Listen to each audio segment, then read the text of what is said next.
on Honda's brand new CB500X is done and dusted. We were lucky enough to be one of the first few journos invited along to ADA rider training out in Hartbeespoort to sample Honda's new CB500X.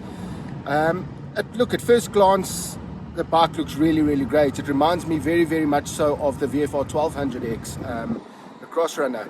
A very beautiful bike, very simplistic, but it does catch the eye.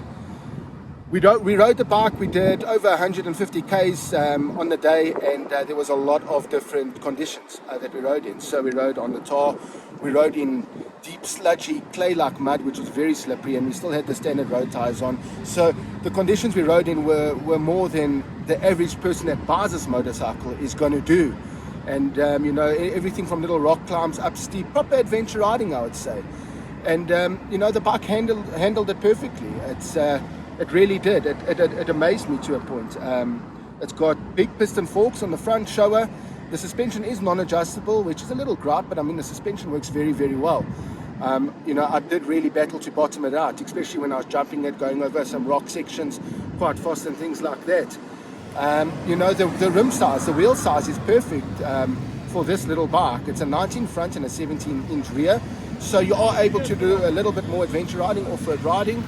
But I would have liked to see maybe some proper spoked off-road wheels on the bike. It's got double brake calipers on the front as well.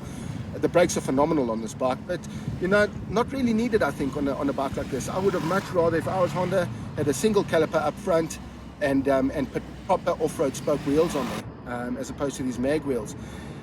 But I can see why they've done that. I can see the market they're sort of appealing or targeting with this motorcycle.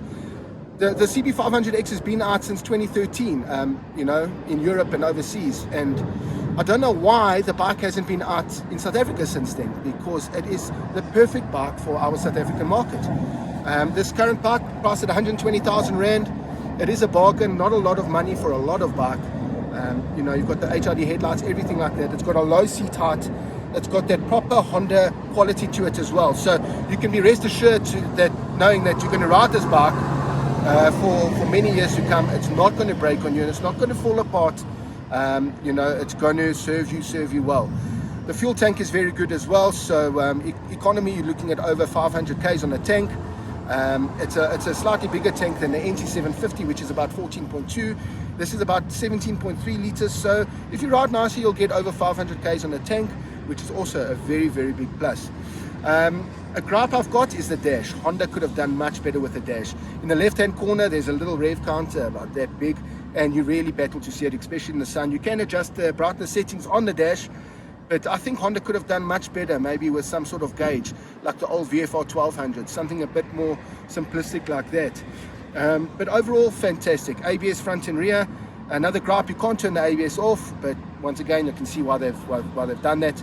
It's not targeted for that type of rider that's going to be turning the ABS off and riding it aggressively and jumping and things like that. It's much more targeted to sort of the everyday rider, maybe a newcomer, get those people involved in motorcycling. 120,000 Rand, not a lot of money, I must say, for this type of bike. So really am super impressed with Honda's new CB500X. Honda South Africa are looking at bringing a couple more models in the future. Obviously the new Transalp, which was just launched as well as a Hornet. They were talking about possibly bringing out the new Hornet into the country, a naked little sports bike. So fantastic. So it's nice to see Honda South Africa on the up. I'd really just wish they would bring half of the models that they do overseas here to South Africa, because they really do have a massive range. So for a full read up, be sure to read all about the new Honda CB500X in the next issue of Motor Rider World.